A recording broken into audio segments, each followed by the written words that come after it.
네. 그러면 시간이 됐으므로 시작을 하도록 하겠습니다. 먼저 인사하고 시작하겠습니다. 네. 안녕하세요. 네.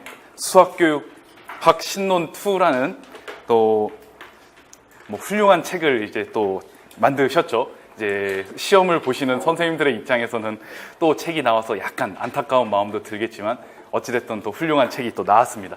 이 책을 가지고 계신 분이 있으신지는 모르겠는데 겉표지만 봤을 때는 신논하고 상당히 비슷해 보입니다.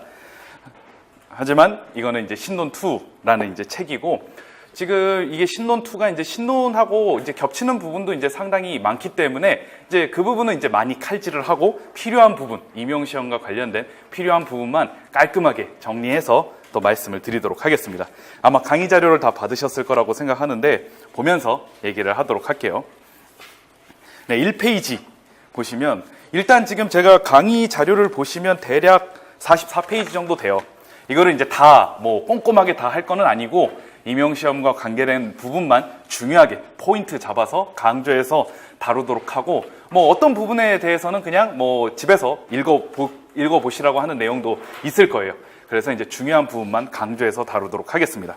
그래서 여기 목차가 있는데 이게 신논2 목차예요. 그걸 그대로 실었는데 일단 챕터 1 교육과정 이거는 다루지 않았습니다. 딱 보니까 우리가 1호 개정에 대해서는 신논이나 별책 8이라는 교육과정 책에서도 이제 많이 다뤘기 때문에 제외하고, 교사 지식에 대해서는 이제 또 새로운 관점이 있기 때문에 다뤘는데 여기서는 이제 맨 앞에 슐만이라는 영어 보이시죠? 슐만과 교사 지식이라고 해서 이 부분만 다뤘어요. 밑에 보시면 마에 PU, FM 이런 것도 있고 여러 가지가 있는데 너무 이론적으로 깊이 들어갔다고 생각을 했기 때문에 다 제외하고 이제 교사 지식에 대한 측면에서만 다루었습니다.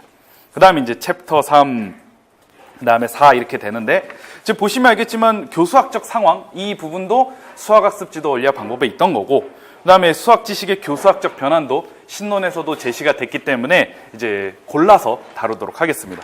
2페이지로 가죠.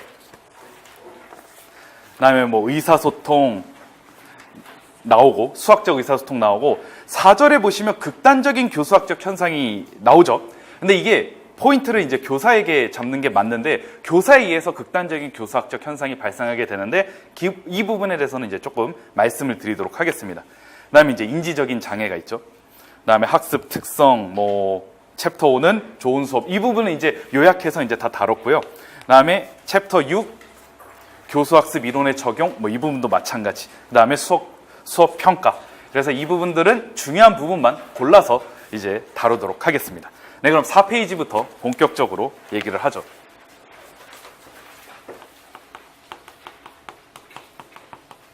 이 교사 지식이라는 관점이 또 어찌 보면 이제 우리에게 다른 포인트를 제공해 준다고 할 수가 있는데, 슐만이라는 사람은 이제 어떻게 비판했냐면은 사실 교사가 학생에게 무엇을 가르치고 어떻게 설명하고 어떻게 학생들에게 잘 이해시킬까 이런 측면에서만 이제 많이 연구가 되고 개발이 됐지만 실제적으로 교사 자체, 교사가 가져야 될 지식에 대해서는 그만큼 중요성을 두지 않았다 이렇게 이제 평가를 하고 있습니다. 그래서 예를 들어 반영적 추상화라든가 EIS 이론이라든가 딘지의 수학적 다양성의 원리라든가 이런 것들은 다 학생들이 어떻게 잘 이해할 수 있을까 이제 학생에게 많이 초점을 맞췄는데, 이제 슐만이라는 사람은 교사 지식 이 부분에 이제 초점을 맞춰야 된다라고 이제 얘기를 하고 있습니다. 그래서 이제 여기 표 1-1을 보면 교사 지식의 유형이 여러 가지가 있는데 여기서 이제 밑줄을 쳤어요. 특별히 PCK에 집중을 두려고 합니다. 교수학적 내용 지식인데 내용을 가르치는 것에 대한 지식을 말하는 것으로서 이게 단순히 그냥 그게 아니라 교과를 적절하게 표현하고 조직하는 방법과 학생들의 오개념 등 같은 것도 고려하여 그런 것도 이제 좀 잘 지도하는 게 필요하잖아요. 그런 이제 교수 전략에 관한 지식이라고 할 수가 있는데, 굳이 표현하면 여기 교과 내용 지식이 있어요. 그 앞에 보시면 교과 내용 지식은 어떤 영역의 사실이나 개념에 대한 지식 및 교과 구조에 대한 지식이에요. 그러니까 이제 교과 내용 그냥 자체에 대한 지식이고, 밑에 교육 과정에 대한 지식은 그냥 교육 과정 자체를 파악하는 지식이에요. 이런 것들이 PCK라고 한다면 우리가 비유를 하자면 이제 요리를 한다라고 생각하면 돼요. 요리를 하는 것. 그래서 여러 가지 지식이 있을 겁니다. 교과 내용 지식도 있을 것이고 교육과정 내용에 대한 지식도 있을 텐데 이 교사가 어떻게 그걸 잘 버무려서 맛있는 요리를 하는 것이냐, 그런 측면에 이제 초점을 두는 거예요. 이 교사 지식, 이 PCK가 바로 교사의 숙련도를 결정한다는 것입니다. 그래서 5페이지로 계속 넘어가시면 여기 그로스만이라는 사람도 교사 지식을 분류를 했어요. 근데 이제 여기에 아까 얘기했던 뭐 교육과정 내용에 대한 지식도 있고, 그 다음에 또 앞에 보시면 교과 내용에 대한 지식도 있을 것이고, 그 다음에 여기 또 보시면 상황에 대한 지식도 필요할 거예요. 그래서 이제 공동체라든가 뭐 학생에 대한 이해도 필요할 것이고, 뭐 학교나 주변 사회 공동체에 대한 이해도 필요하겠죠. 그 다음에 일반 교수학적 지식이 있어요.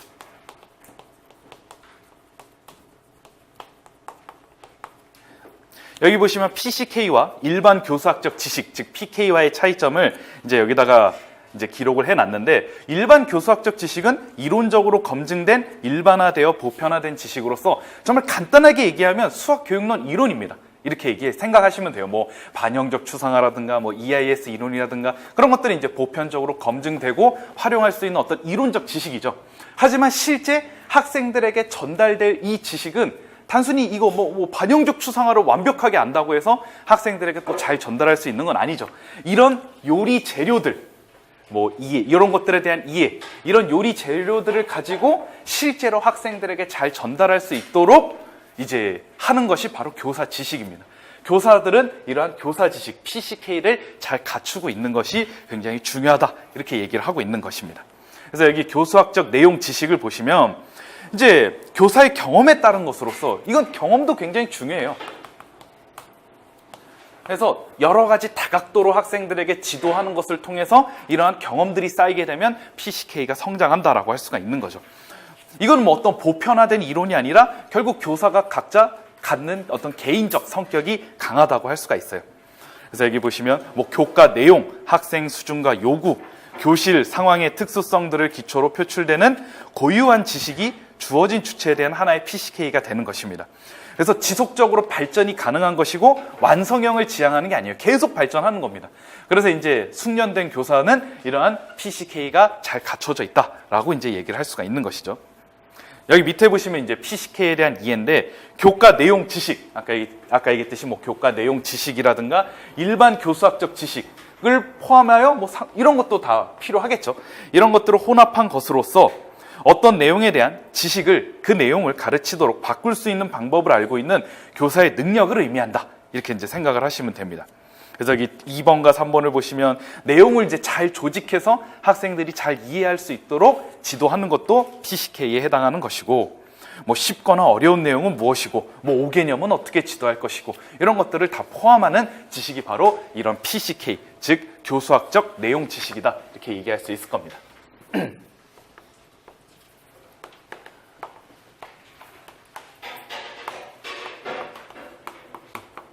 이게 이제 중요한 포인트라고 할 수가 있겠어요. 6페이지로 갈게요.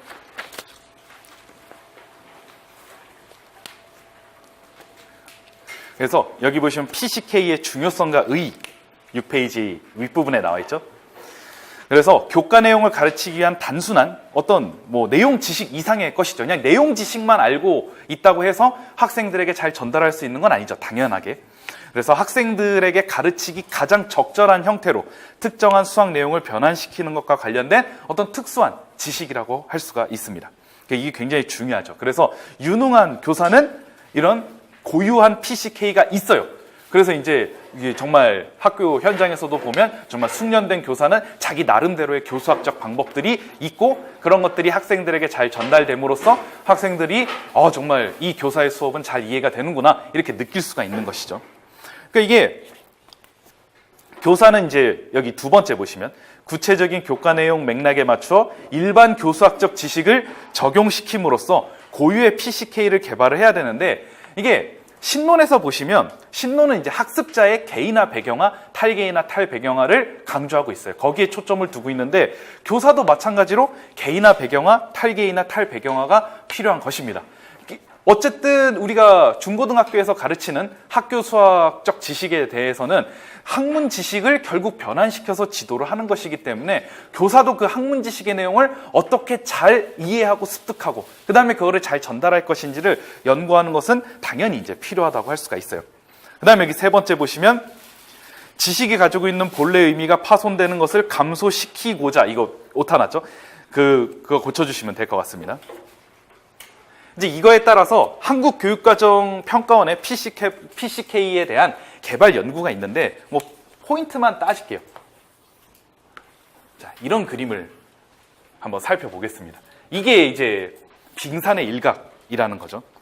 그래서 여기 수학과 PCK는 수업에서 드러나는 게 있습니다. 수업에서 드러나는 것은 이제 저도 이제 이렇게 수업을 하면 드러나는 게 설명, 실제 설명하고 뭐 어떤 뭐 행동도 할 것이고 뭐 자료, 이게 자료도 드렸죠.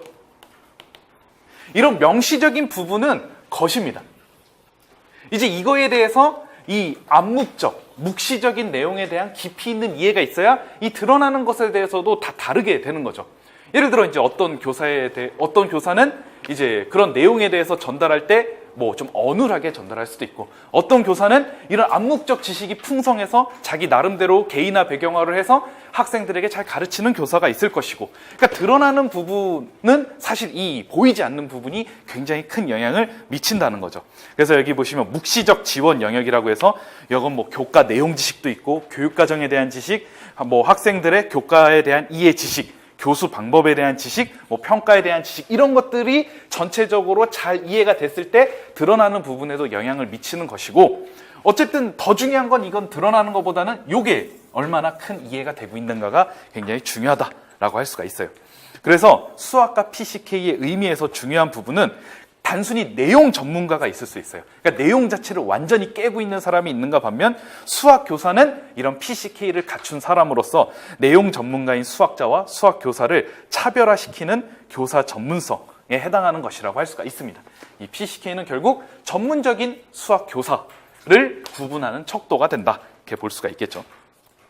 그래서 여기 PCK는 여러 가지가 있어요. 수학 내용 지식도 있고, 뒤에 넘어가시면 학습자에 대한 이해도가 얼마나 있는가, 아니면 교수학습 방법 및 평가, 뭐 수업 상황에 대해서도 어느 정도 다 잘 이해를 하고 있어야 이런 것들이 혼합되고 버무려져서 진정한 맛있는 요리라고 할 수 있는 이런 PCK가 드러나게 되는 것이죠. 그러니까 교사에 대해서는 이런 교수학적 내용 지식이 굉장히 중요한 것이다, 이렇게 이해하시면 될 것 같아요. 그래서 여기 7페이지 중간에 보시면 PCK 특징에 대해서 이제 정리를 했는데, 이게 교사의 개인적 지식 영역으로서의 수학과 PCK라고 해서 각 교사마다 개인적으로 형성하는 PCK가 다 달라요. 뭐 어떤 교사는 이렇게 설명했을 때 더 학생들이 잘 이해할 수 있고, 어떤 교사는 또 저렇게 설명했을 때 더 잘 이해할 수도 있겠죠. 그래서 이거는 이제 교사가 여러 가지 다양한 경험을 갖추는 것이 중요하고, 그 뭐 각자 개인적인 지식이 되는 것입니다. 그것이 이제 PCK가 되는 것이죠. 그다음에 두 번째, 다양한 영역들의 영향을 받는 지식으로서의 수학과 PCK. 그래서 이제 내용, 이게 단순히 어떤 그런 내용을 이해하는 것뿐만 아니라 교수법이 여기에 가미되면서 의도적으로 형성된 것이 이제 PCK라고 할 수가 있는 것이고, 그다음 세 번째, 경험적 실천적 지식. 이거는 PCK는 단순히 내가 이제 책상에 앉아서 뭐 피아제 이론을 공부한다든가 그래서 생겨나는 건 아니고, 당연히 실제 교육 현장에서 경험하고 실천하고 적용함으로써 그런 PCK가 발전하게 되는 거죠. 그 다음에 네 번째, 전문성을 갖춘 교사를 분별하는 척도가 바로 이 PCK다, 이런 내용입니다. 그 다음에 8페이지, 주관적 표상을 공적인 지식으로 변환 가능한 지식인데, 이게 주어진 수업 상황에 따라서 다 다르게 형성될 수 있는데, 이런 주관적인 표상을 공적인 지식으로 잘 변환할 수 있게 되는 것입니다. 이거는 뭐 어떤 피아제 반영적 추상화처럼 뭐 어떤 논문에 실리거나 그런 건 아니겠지만, 이것 또한 굉장히 중요하다고 할 수가 있죠. 예를 하나 들어드릴게요. 뭐 다른 영역도 있겠지만, 예를 들어 이제 기하 영역, 2015 개정에서는 이제 기하와 벡터가 아니라 기하 영역이죠. 이때 2차 곡선을 다루는 데 있어서, 갑자기 2차 곡선 얘기하니까 모르시는 선생님들도 계실 수 있을 것 같은데, 나름대로 이제 타원에 대해서 이제 초점과 장축과 단축에 대해서 이제 지도를 하려고 해요. 그럼 이제 이거에 대해서 이제 다각도로 이제 설명을 할 수가 있겠죠. 그럼으로써 이제 이 길이가 이제 A고 이 길이가 B가 되는데, 요 길이가 A가 된다는 사실을 다양하게 방법적으로 얘기를 할 수가 있어요. 뭐 어떤 교사의 경우에는 그냥 암기를 시킬 수도 있고, 어떤 교사의 경우에는 정말 우리 이제 초점 있으면 타원이 어떻게 형성됩니까? 요 실, 이렇게 못 이렇게 박고 못을 박는 건 아니죠. 여기에 연필 딱 그려놓고 요 두 실 연결해서 이렇게 돌려가지고 이제 타원을 만들잖아요. 그때 이거를 여러 방향으로 돌려보면서 이렇게 이때 가는 경우하고 이때 가는 경우 같은 거를 비교를 해서 우리가 반장축에 해당하는 길이가 바로 여기에 사다리를 내린 이 길이하고 똑같다라는 사실을 이해시킬 수가 있죠. 그래서 이제 이거랑 이거를 이해시키는 방법에 대해서도 어떤 교사는 그냥 암기를 시킬 수도 있고 어떤 교사는 막 실도 막 다양하게 연결시켜 봄으로써 이해를 시키는 교사가 있을 거예요. 그리고 이거 초점에 대해서도 어떤 교사는 그냥 암기를 시키는 교사가 있는가 반면 이 길이가 요 A랑 같고 피타고라스 정리를 이용해서 얘가 C라는 걸 알아내면 B제곱 더하기 C제곱은 A제곱이니까 여기 이제 양수 쪽 C죠. 그래서 C는 A제곱 빼기 B제곱 루트다. 이쪽 C는. 그러니까 이렇게 설명할 때 그냥 뭐 공식적으로 이해시킬 수도 있어요. 그냥 뭐 요 반장축 제곱에서 반단축 제곱 빼고 루트 씌우면 된다. 이렇게 이해할 수도 있고 어떤 교사는 정말 잘 학생들이 더 이상 까먹지 않게끔 이해를 시키는 교사도 있을 거예요. 이런 것들이 다 경험과 그런 실천을 통해서 구별될 수 있는 지식이라고 할 수가 있죠. 예를 들어 뭐 쌍곡선에 대해서도 마찬가지죠. 쌍곡선도 이제 저는 이걸 지도할 때 블랙박스라는 표현을 쓰는데 자, 우리가 이제 초점을 할 때 저는 컴퍼스라고 해요. 이렇게 컴퍼스를 한번 내려보면 이게 C라고 하면 이걸 컴퍼스로 그리고 얘가 A, B라고 하면 C제곱은 A제곱 더하기 B제곱이니까 C를 구할 수 있다. 이제 이런 식으로 설명하는데 이것도 이제 제가 나름대로 고등학교 학생들을 지도할 때 형성된 PCK라고 할 수가 있겠죠. 여기 계신 선생님들 중에서도 요거와 요거를 지도할 때 다 다른 방법으로 지도를 할 거예요. 어찌됐든 중요한 건 학생들이 이해하기 쉽게 지도하느냐. 이게 이제 포인트고 그것이 바로 숙련된 교사를 결정짓는 것이다. 이렇게 볼 수가 있겠습니다. 그래서 이제 우리가 교사 지식에 대한 이해는 이 정도 하면 충분할 것 같아요. 9페이지로 넘어갈게요. 교수학적 변환론이 이제 또 중요하긴 하죠. 이건 이제 수학학습 지도 원리학 방법에도 어느 정도 있고 신론에도 나와 있는 내용이지만 조금 더 이해를 폭넓게 하기 위해서 얘기를 하도록 하겠습니다. 브루소가 이제 얘기한 교수학적 상황과 비교수학적 상황이 있어요.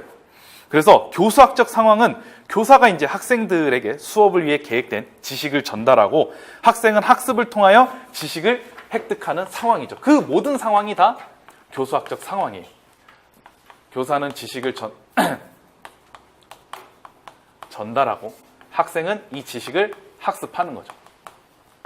결국 브루소의 목적은 비교수학적 상황으로 가는 겁니다. 결국 교사의 중재가 없어도 학생들이 스스로 자신의 수학적 지식을 문제 해결의 도구로 활용할 수 있는 상황. 결국 이런 교수학적 상황에서 비교수학적 상황으로 가는 것이 중요한 목적입니다. 이게 이제 중요한 포인트인데 그래서 이제 진정한 지식의 획득에 대해서 그렇게 얘기를 하고 있어요. 그러니까 교수학적 안내가 없어도 이제 학생들이 스스로 지식을 익히는 것. 여기 두 번째도 밑줄이 쳐져 있죠. 수학 수업에서 학생과 교사는 협업이 강조되는 교수학적 상황을 거쳐 학생이 주체적으로 활동하면서 스스로 학습하게 되는 비교수학적 상황으로 나아가는 노력을 해야 된다. 이렇게 얘기를 하고 있습니다. 이거를 표현하는 개념이 바로 양도죠. 그래서 학습에 대한 책임이 교사에서 학생으로 넘어가야 되는데 이런 것을 책임의 이제 양도라고 표현을 했습니다. 그래서 이제 완전한 비교수학적 상황은 교육의 이상적인 목표라고 제시를 했죠, 브루소가. 근데 이런 교수학적 책임에 대해서 뭐 양도에 대한 주장은 뭐 꼭 브루소만 한 건 아니고 뭐 폴리아나 스캠프, 여기 폴리아 같은 경우에도 스스로 발견할 수 있는 기회를 체계적으로 제공하는 것이 훌륭한 교육이다. 뭐 비슷하게 얘기를 했어요. 뭐 스캠프도 학습에 대한 책임이 학생에게 양도되는 것을 중요하게 생각하였다. 그러니까 처음에는 이제 교사가 지도를 하지만 결국 나중에는 학생 스스로 개념을 터득하고 깨닫는 걸 중요하게 여겼죠.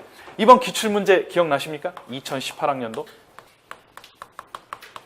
에는 비고츠키의 이론이 나옵니다. 그래서 비고츠키의 잠재적 발달 수준과 실제적 발달 수준이 나오죠. 여기에서 이제 잠재적 발달 수준은 이제 적절하게 이제 도움을 받아서 이제 학습을 하는 과정이고, 그래서 요게 나왔잖아요, 기출에서는. 요거를 이제 알고 있는 상태에서 A 플러스 B의 세제곱을 알게 되는 건데, 결국 이번 2018학년도 기출에서는 잠재적에 대한 건 안 나왔고, 이걸 이제 저걸로 비계 설정으로 대체를 했죠. 실제적 발달 수준의 변화 과정, 발달 수준의 변화 과정을 설명하라고 했는데, 사실 이것도 엄밀하게 얘기하면 이거랑 이론적인 공통점이 있습니다. 결국 학생들이 교사의 비계 설정을 통해서 교사의 적절한 도움을 받아 결국 학생들이 스스로 이걸 터득하고 깨닫는 거. 이게 이제 중요한 목적으로 뒀죠. 근접 발달 영역의 4단계에서는 이거에 대해서 더 직접적으로 나와 있습니다. 근접 발달 영역 4단계. 그러니까 실제적 발달 수준을 넘어서 우리가 이제 3단계, 신론에 보시면 이제 1단계, 2단계, 3단계가 있는데 3단계에 보시면 내면화 및 자동화 단계죠. 혹시 신론 있으면 비고치키 영역 보시면 이게 잘 나와 있어요. 내면화 자동화 단계는 결국 타인의 도움, 즉 교사의 도움이 없이 완전히 이제 자기 주도형 학습을 하는 거예요. 그래서 이제 1단계, 처음에는 이제 거의 모방과 같이 교사의 도움을 받다가 2단계에서는 적은 도움을 받아 학생들이 스스로 과제를 수행하는 단계고, 3단계에 있어서는 이제 아예 자기 주도형 학습이 완전하게 갖춰지면서 내면화 및 자동화 단계에 가게 되는데, 이것이 바로 양도의 개념과 일맥상통한 점이 있는 것이다. 이렇게 얘기할 수가 있어요. 그러니까 이제 이 문제의 경우에는 이제 교수학적 상황에 따른 어떤 양도의 개념으로도 충분히 출제가 됐을 수도 있었을 것입니다. 물론 이제 비고치키가 더 이제 익숙하니까 난이도를 올리고자 한다면 뭐 우리가 부르소에 대한 이론으로도 충분히 낼 수 있었던 문제라고 할 수가 있겠죠. 그래서 어찌됐든 교수학적 상황에서 비교수학적 상황으로 나아가는 것을 굉장히 중요하게 여겼다. 이걸 이제 포인트로 보시면 돼요. 10페이지로 가겠습니다. 그 다음에 이제 교수학적 계약에 대해서. 사실 교수학적 계약이다.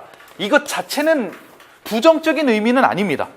그래서 교사와 학생은 각자 수업에서 자신이 수행해야 하는 행동이 무엇인지 알고 책임을 져야 하며, 그러니까 의무가 무엇이냐. 즉 교사는 가르쳐야 되는 의무, 학생은 배워야 하는 의무. 이것이 이제 적절하게 갖춰져 있으면 문제가 되지 않아요.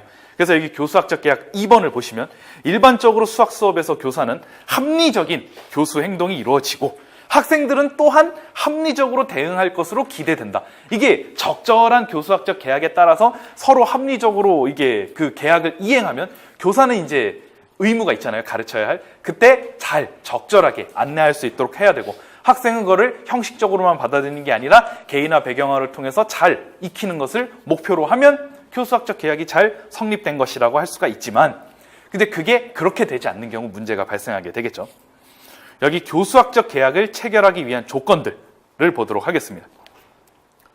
여기 보시면 1번, 지식을 갖기에 충분한 조건을 제공해야 되고 알아차릴 수 있어야 된다. 뭐 당연하겠죠. 두 번째, 제공한 학습 조건은 학생들이 이해할 수 있는 것이어야 한다. 자, 여기서 이런 상황이 발생했다고 해봅시다. 수업 중간에 학생들이 이제 열심히 교사가 이제 설명을 했어요. 여기 계신 선생님들도 이제 실제 현장에 나가서 이제 중고등학생들을 가르치게 될 건데, 이해하지 못하거나 이해가 어려워요. 학생들이 좀 이해하지 못하거나 지루해하는 상황, 뭐 이런 상황이 있어요. 어려운 상황이 직면했을 때 크게 부르소의 관점에서는 3가지 관점으로 대응할 수가 있어요. 그러니까 이게 항상 상황이 이렇게 나와요. 그러니까 이해하기 좀 어렵거나 좀 지루하거나 열심히 이제 설명을 했는데 이런 상황이 나오는데, 첫 번째, 난관을 극복하려고 노력할 수 있죠. 내가 이제 5가지 관점으로, 어떤 개념에 대해서 5가지 관점으로 지도했는데 몰랐어요. 그래, 내가 포기하지 말고 6번째 관점으로 하자. 뭐 이런 식으로 계속 열심히 난관을 극복할 수 있어요. 하지만 2번과 3번일 때 문제가 발생할 수 있는데, 직접적인 발문을 하는 경우가 있습니다. 왜냐하면 너무 이제 시간이 다 갔어요. 이 개념을 빨리 지도를 해야 되는데, 이제 학습 시간은 교수 시간은 별로 없고, 진도는 나아가야 되고, 이렇게 쫓기는 상황에서 직접적인 발문을 통해서 빠르게 이제 진행할 수가 있는데, 이것이 이제 토파즈 효과의 중요한 원인이 되는 겁니다. 아니면 이런 상황, 동일한 상황에서 이해하거나 좀 이해하기 어렵거나 지루한 상황에서 이제 교사가 야, 이거 정말 아무도 이해 못한 것인가 했을 때 학생 한 명에게 발표를 시켜서 이거에 대해서 뭐 어떻게 이해했니 했는데, 학생이 나름대로 그냥 별 생각 없이 얘기했는데 특정한 수학 지식을 형성했다고 과대평가하는 경우, 그러니까 사소한 학생의 행동을 보고 특정한 수학 지식이 형성됐다고 과대평가를 하는 경우 조르단 효과가 일어날 수가 있는 거예요. 그러니까 신논2에서는 좀 이러한 상황을 조금 자세하게 설명을 해준 측면이 괜찮았던 것 같아요. 그래서 여기 보시면 이때 그러니까 수업 중간에 이해하지 못하거나 지루해하는 등과 같은 어려운 상황에 직면하더라도 난관을 원래 극복해야 하지만 직접적인 발문을 통한 토파즈 효과가 일어날 수도 있고 과대평가는 조르단 효과가 일어날 수가 있는 것입니다. 그래서 지금까지 기출문제를 보면 토파즈 효과나 조르단 효과가 일어나는 상황들은 기본적으로 교수학적 상황이 제시가 됐어요. 그래서 이제 교사와 학생과의 대화가 열심히 이루어지고 거기에서 이제 좀 이런 어려운 상황에서 토파즈 효과나 이제 조르단 효과가 일어난 것이죠. 만약 이런 상황이 일어나지도 않을 상태, 즉 이런 상황이 일어나기 전에 아예 애초부터 이런 원천을 끊고 처음부터 형식적인 지식을 딱 한다. 그럼 이제 형식적 고착이 일어나는 거죠. 이런 상황 직면하지 않는다는 장점이 있어요. 이해하거나 지루하거나 뭐 이런 거 필요 없이 그냥 형식적인 거 딱 가르치고 그냥 암기해라. 이렇게 하면 뭐 교사 입장에선 편할 수 있지만 교수학적 계약이 제대로 이루어진 것은 아니다라고 얘기할 수가 있겠죠.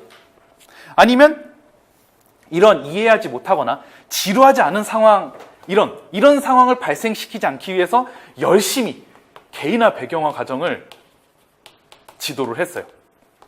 그래서 막 열심히 뭐 여러 가지 교구를 사용해서 한다든가 막 공학적 도구를 활용해서 열심히 막 이렇게 하는데 그것까진 괜찮아요. 여기서 중요한 건 그건 괜찮아요. 개인화 배경화 과정을 강조하는 건 문제가 안 되는데 문제가 어떨 때 문제가 됩니까? 교수학적 보조수단에 학생들의 사고가 이동하는 게 문제죠.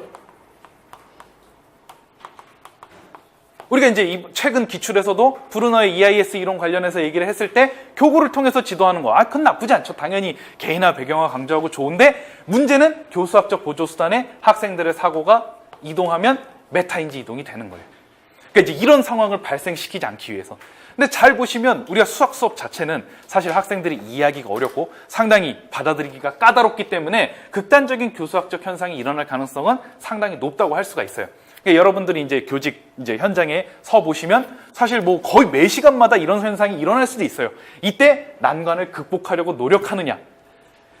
개인화 배경화를 강조를 할 때 보조수단이 이동하지 않도록 또 컨트롤하면서 난관이 있을 때 막 극복하려고 노력해야 정말 올바른 길만 이렇게 잘 걸어가야 정말 이제 PCK가 형성된 교사라고 할 수 있고 정말 훌륭한 교사라고 할 수 있는데 그렇지 못하는 경우 다 이런 극단적인 교수학적 현상에 다 빠질 수가 있어요. 요걸 이제 굉장히 조심해야 되겠죠. 그래서 특별히 수업 진행 과정에서 교수학적 상황에서 이러한 어려움이 발생됐을 때 토파즈 효과와 조르단 효과가 일어날 수가 있다는 것입니다. 그걸 이제 잘 기억을 하셔야 되겠죠. 그래서 이런 극단적인 교수학적 현상이 일어났다. 어떻게 평가할 수 있느냐? 결국 PCK가 부족했다라고도 평가를 할 수가 있는 거예요. 이게 교사가 이제 그러한 전체적인 교수학적 지식에 대한 이해가 부족해서 발생할 수도 있는 거죠. 역시 또 2017학년도 논수령 기출을 한번 살펴보겠습니다. 크라벤담의 이론이 나왔던 거 기억하시죠? 그래서 이제 활동지가 나와요. 예비교사 A의 활동지, B의 활동지가 나왔는데 극단적인 교수학적과 관련하여 서술을 하라고 했는데 이제 이런 것을 한번 생각을 해봤을 때 그냥 활동지 2개만 제시를 하고 토파즈 효과하고 조르단 효과로 쓰기에는 약간의 무리수가 있지 않나라는 생각을 하게 되는 겁니다. 이러한 교수학적 현상, 상황, 즉 학생들이 좀 이해하고 어렵고 지루해하고 좀 힘든 상황에서 이렇게 나왔을 때 이제 진정으로 이게 발생하는 거죠.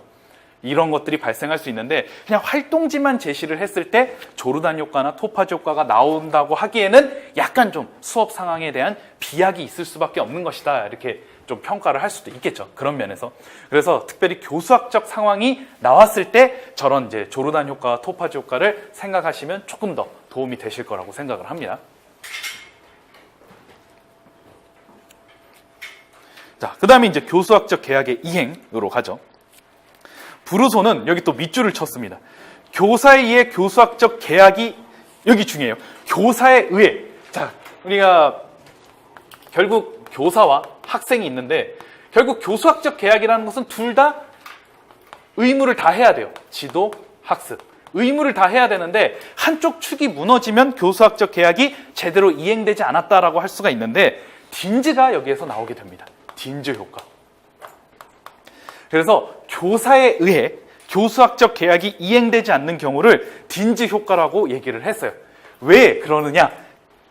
교사가 자신의 해야 하는 교수학적 의무를 다하지 않아 학생의 학습이 적절하게 이루어지지 않은 상황을 의미하는 것인데 이 부분이 또 이번 시험에 나왔잖아요. 자, 딘즈가 강조한 논리는 요거 그대로 썼으면 됩니다. 이게 신론2에 딱 나와요. 그 자체가 학습해야 할 수학적 구조를 담고 있기 때문에 아주 그냥 정답을 제시하고 있죠. 놀이를 통한 수업에서는 학생들의 능동적 활동을 통해서 학습이 이루어지게 된다. 사실 이 문제는 더 나아가서 브루소가 얘기하는 딘즈 효과와 관련해서 서술하라고 했을 수도 있어요. 근데 여기서는 이제 딘즈의 생각만 2018학년도에서는 딘즈의 생각만 물어봤죠. 그래서 딘즈 효과가 일어나는 건 결국 놀이가 거기에 수학적 구조를 다 담고 있기 때문에 교사가 지도해야 될 내용이 없다라는 것입니다. 학생은 교구를 통해서 알아서 학습을 하게 되는 것이죠. 그럼 이제 교수학적 계약이 제대로 이행된 것이 아니라고 평가를 하고 있는 것입니다. 그러나 브루소는 여기 계속 밑에 보시면 상황 속에 학습해야 할 모든 수학적 구조가 담겨 있고 딘즈가 얘기하는 교구 같은 것에 학생이 스스로 활동을 통해 학습하는 이와 같은 상황에서는 교사의 교수학적 개입이 이루어질 여지가 없다고 해석하였다. 이런 관점에서 보는 거예요. 그래서 이제 딘즈가 장점도 있습니다. 하지만 브루소가 얘기하는 교수학적 상황론의 관점에서 보면 교수학적 계약이 제대로 이루어지지 않았다. 교사의 입장에서 지도할 게 없으니까 이렇게 이제 평가를 하기도 하는 것입니다. 11페이지로 가죠. 그러므로 이제 상대적으로 교사의 노력이 줄게 되는 것이기 때문에 실제로 학습에 대한 성공률은 낮아진다고 보는 것입니다. 그러니까 이제 딘즈는 이렇게 교구를 통해서 지도하면 학생들이 스스로 구성을 하게 되고 깨닫게 돼서 학습이 잘 이루어질 것이라고 보았지만 브루소는 교사의 역할과 학생의 역할이 적절하게 시소의 균형을 맞추듯이 잘 이루어져야 학습이 제대로 이루어진다고 봤기 때문에 한쪽 축이 무너진 것으로 교수학적 계약이 제대로 이행된 것이 아니다. 이렇게 이제 평가를 한 것입니다. 이제 반대로 4번 보시면 11페이지죠. 교사는 자신이 준비한 상황을 강요하게 되는 상황이 있어요. 교사의 지도만 집중하게 되고 학생은 그거를 수동적으로만 받아들여지게 되면 능동적인 학습이 안 되게 되어 이것도 역시 제대로 된 학습이 이루어지지 않게 될 수 있다. 이렇게 평가를 하는 것입니다. 그래서 교사의 지도와 학생의 능동적인 학습의 균형이 필요하다. 이제 이렇게 정리를 할 수가 있겠습니다. 이건 이제 이따가 또 얘기할 거니까 여기만 지우고요. 수학 교수학적 상황의 발전, 요거를 또 얘기를 하도록 하죠. 브루소는 또 수학 교수학적 상황을 4단계로 얘기를 했어요. 행동, 그 다음 형식화 상황, 타당화 상황, 제도화 상황. 요 4가지로 했는데 4가지 나왔다. 또 이 4가지에 관련해서 서술하라고 4점짜리로 내기가 딱 좋죠. 그래서 이 4가지가 나왔다는 게 중요해요. 우리가 라카토스의 수학적 지식의 성장에도 4단계가 있죠. 추측, 부분 추측, 반박, 개선. 딱 4점으로 내기 좋고, 아까 얘기했듯이 근접 발달 영역의 4단계도 딱 내기 좋죠. 이것도 이제 내기 좋다고 할 수 있는데 좀 잘 이해하는 게 필요할 것 같아요. 특별히 이제 브루소는 이제 이거를 순서대로 지도하는 것이 이제 필요하다고 얘기를 하고 있는데, 행동 상황은 이제 암묵적으로 이제 수학적 지식을 사용하는 거고, 형식화 상황은 이제 수학적 지식을 의식하고 형식적인 형태로 표현하는데, 이때 형식화 상황은 학생들이 나름대로 형식적으로 표현하는 거예요. 여기서는 학생들이 나름대로. 그러니까 이거는 우리가 딘즈의 놀이를 통한 6단계의 수학 학습 있잖아요. 표현 단계하고 좀 비슷하다고 보시면 됩니다. 아까 딘즈는 비판했는데 또 비슷한 게 있느냐 했는데, 우리가 모든 수학 교육학자들의 이론들은 어느 영역은 받아들이고 어느 영역은 비판을 하는 것입니다. 그래서 이제 딘즈 효과에 대해서는 비판했지만 형식화 상황은 표현 단계하고 상당히 비슷하다고 보시면 돼요. 그 다음에 이제 타당화 상황은 이제 그런 형식적 형태로 표현된 지식의 타당성을 확인해야 되겠죠. 학생이 이제 나름대로 형식화시켜서 표현했는데 진짜 맞는지 틀리는지 정당화를 할 필요가 있겠죠, 당연히. 그 다음에 제도화 상황은 마지막으로 이제 교사가 딱 정리하고 승인해주고 이전 지식과 연결하여 마지막으로 정리를 하는 과정이에요. 그래서 여기 행동 상황을 보시면 암묵적인 규칙을 만드는데, 이게 이제 우리가 스캠프가 얘기하는 도구적 이해하고 비슷하다고 보시면 됩니다. 그러니까 무의식적으로, 암묵적으로 이제 형성된 지식을 사용하는 것이고, 형식화 상황은 여기 두 번째 줄에 잘 나와 있죠. 학생들 사이에 통용될 수 있는 언어 또는 기호가 확립되어 상호작용이 일어나는 상황. 그러니까 학생들이 직관적으로 그걸 이해할 수 있는 수준이 되는 것입니다. 세 번째 타당화 상황은 이제 맞는지 틀린지 확인해야 되겠죠. 이제 정당화를 하는 것이고, 그렇게 정당화를 하면 관계적 이해 수준에 이르게 되죠.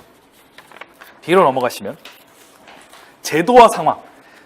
이제 학생들이 합의를 거쳐서 이제 개념이 형성이 됐고, 형식적으로 형성이 됐고, 정당화까지 해서 됐어요. 그럼 이제 공식적인 지위가 부여되면서 이제 이전 지식과 연결해주는 역할은 교사가 해야 되겠죠. 그래서 이제 논리적으로 뭐 때문에 뭐가 됐다, 이렇게 이해를 해주는 게 바로 제도화 상황에서 하는 거죠. 그러니까 단순히 그 지식이 단독적으로 형성된 게 아니라 이런 지식 때문에 저게 된 것이다. 예를 들어 뭐 삼각형의 내각의 합이 180도다.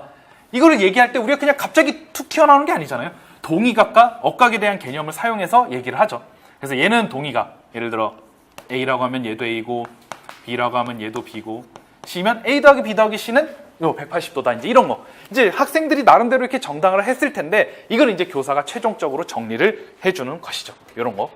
근데 이런 것들은 이제 실제 교수학적 상황에서 당연히 많이 나타나는 것이라고 할 수가 있어요. 학생들이 나름대로 정당화까지 다 했다고 해서 뭐 학생들이 완벽하게 했다고 볼 수는 없고, 교사가 약간 더 정교하게 해주는 것이 당연히 필요하겠죠. 그 다음에 이제 이거에 따라서 이거와 관련된 수학 개념의 발전. 요것도 이제 브루소가 얘기를 했어요. 얘랑 관련된 게 원형 수학적 개념. 뭐 원시 수학적 개념이라고도 해요. 원형 수학적 개념. 그 다음에 두 번째, 요거랑 이제 관련된 게 처음에 이제 원형 수학적 개념이고, 그 다음에 의사 수학적 개념 단계. 이걸 거치면 이제 여기하고 여기는 이제 수학적 개념이, 타당화부터는 이제 수학적 개념이 형성이 되는 것이라고 할 수가 있어요. 수학적 개념 단계.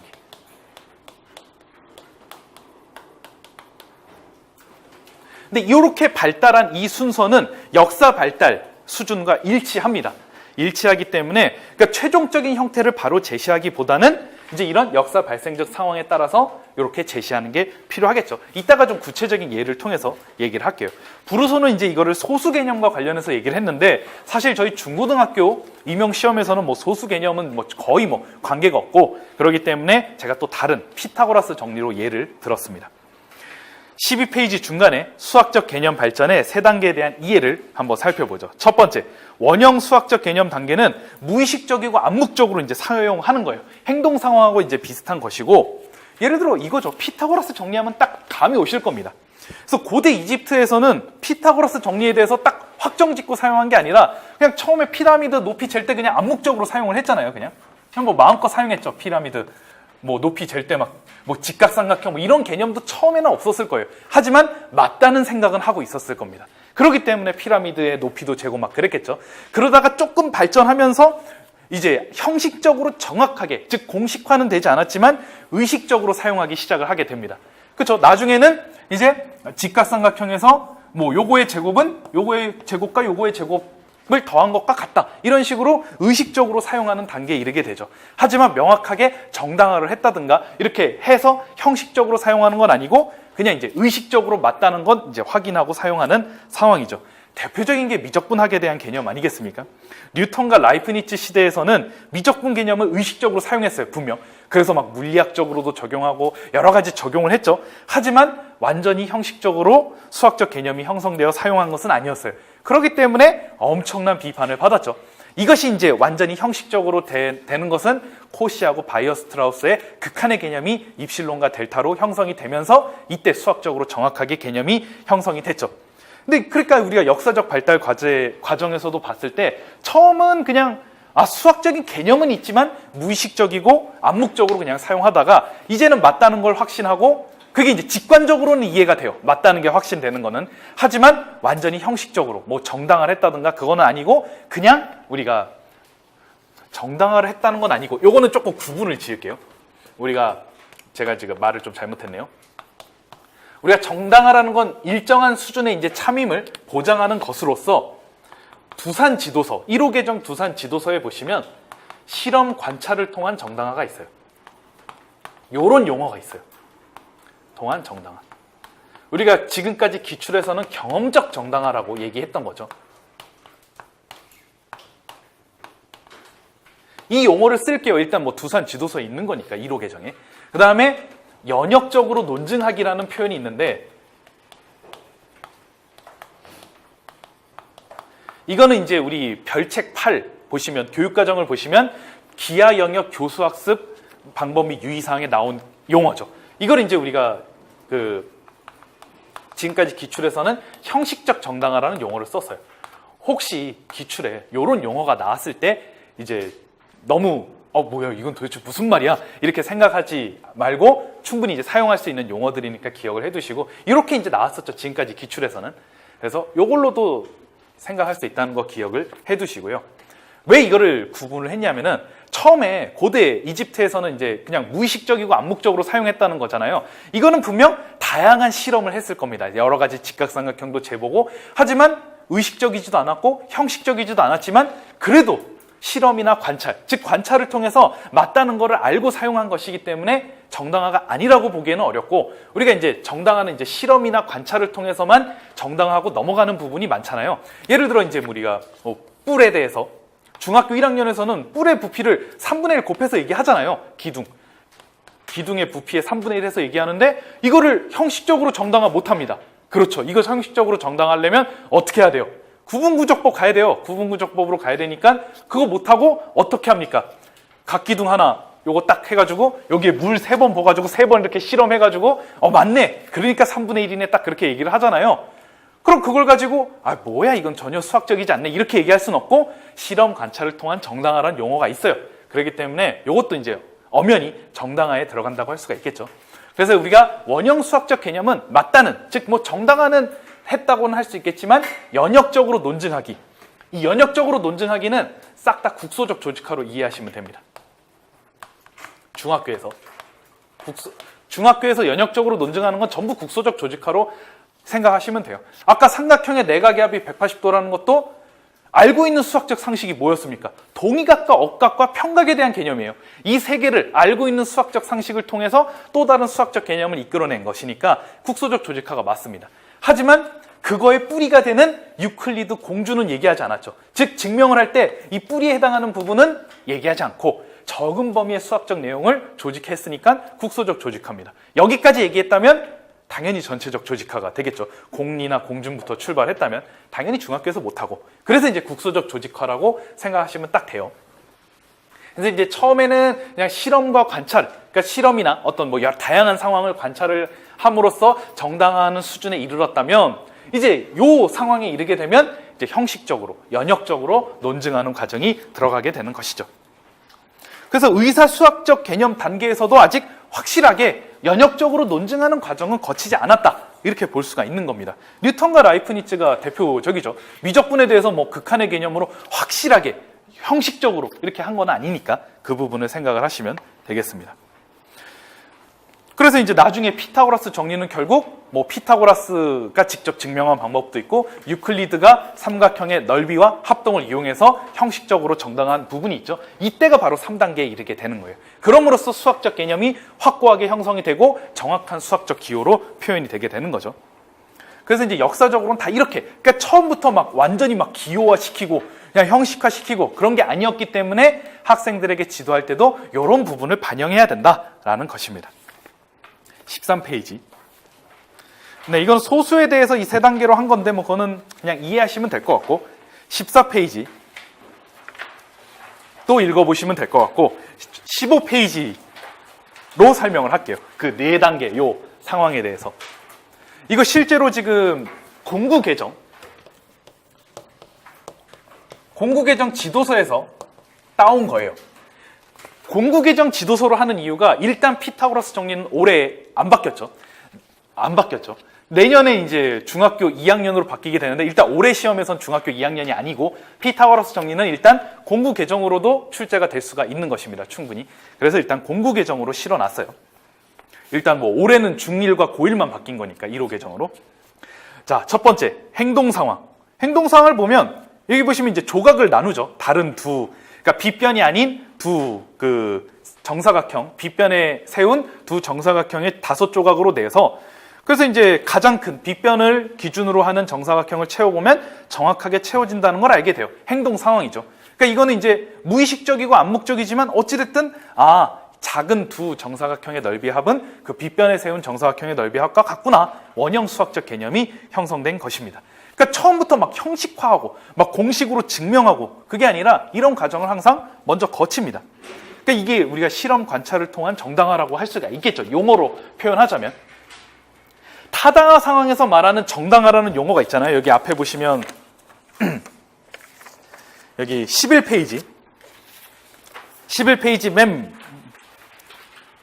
밑에 보시면 11페이지의 타당화 상황 두 번째 내용을 보시면 만약 올바른 것으로 인정된다면 정당화의 과정이 수반될 것이고 나눠야 되겠죠. 여기서 말하는 정당화는 연역적으로 논증하는 과정에서의 정당화라고 할 수가 있는 겁니다. 그러니까 행동 상황에서의 도구적 이해 수준은 결국 왜 맞는지는 몰라요. 설명은 못하는데 어찌됐든 내가 관찰을 통해서 이해를 했고 알았으니까 그것도 나름대로 정당화에 포함이 됩니다. 그 정당화가 증명보다는 조금 더 범위가 넓어요. 굳이 표현하면. 그러니까 정당화는 실험과 관찰을 통한 정당화도 포함이 되고 중학교에서는 이걸 굉장히 강조하고 있습니다. 왜냐하면 이제 고등학교 영역에 가서야 형식적으로 정당화할 수 있는 내용이 상당히 많고 하지만 중학교에서는 중요한 부분 아까 뭐 각불의 부피라든가 그런 게 있기 때문에 그거를 여러분들이 교과서를 지도서를 분석할 때 분명히 구분해서 생각을 할 수가 있어야 돼요.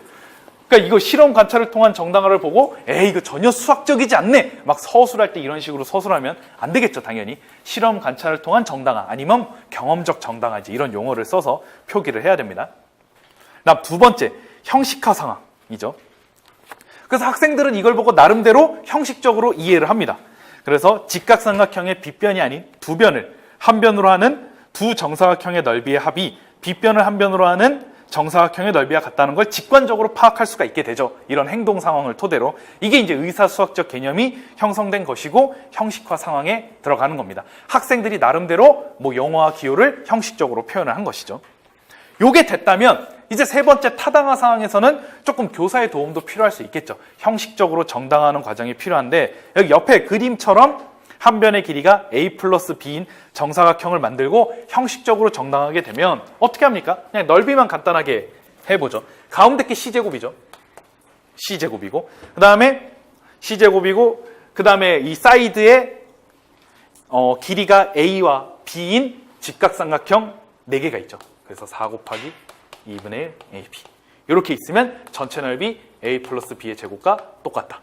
자, 1호 계정에서는 우리가 요거 안 배우죠. 요거 안 배우니까 1호 계정에서는 못 쓰지만 일단 지금은 현재 시점에서 여러분들이 올해 시험을 볼 때까지는 공구 계정이 반영이 될 수 있으니까 요것도 좀 알아두시는 게 좋을 것 같아요.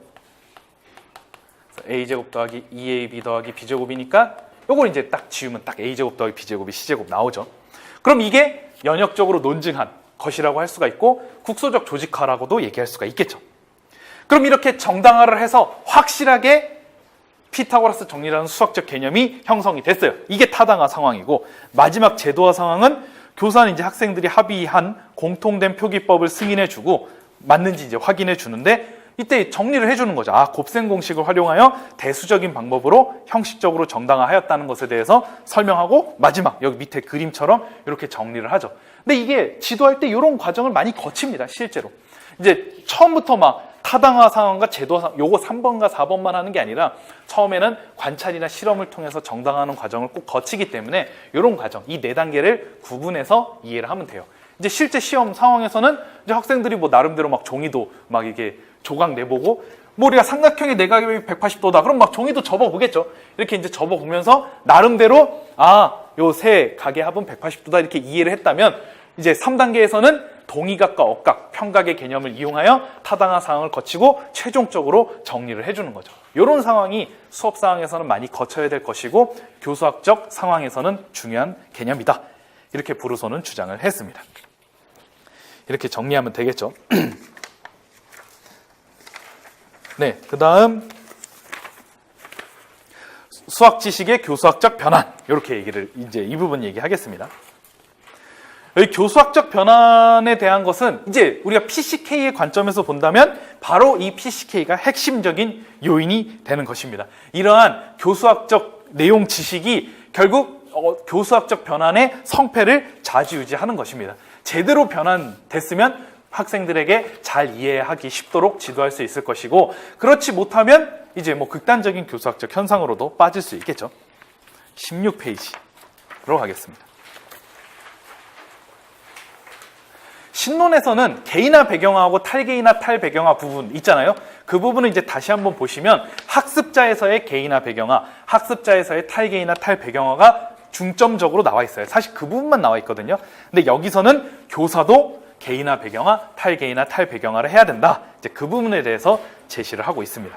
그래서 지식의 변환 과정을 학생 영역뿐만 아니라 교사 및 전문가의 영역에서도 생각을 해보면 여기 중간에 지식의 전달 및 변환 과정을 좀 살펴볼게요. 첫 번째, 일상적 지식이 학문적 지식으로 변화되는 것은, 그러니까 일상적인 상황, 데카르트가 이제 뭐 파리의 움직임을 수학화하기 위해서 좌표 평면을 만들었다. 이런 것들이 이제 학문적 지식으로 가죠. 이제 여기서부터 출발을 한다고 보시면 되겠습니다. 왜냐하면 일상적 지식에서 학문적 지식으로 가는 건 결국 이제 수학자나 전문가가 하는 거니까. 이제 2단계. 학문적 지식에서 가르칠 지식으로 바꾸는, 이것이 바로 교사 영역에서의 개인화 배경화입니다.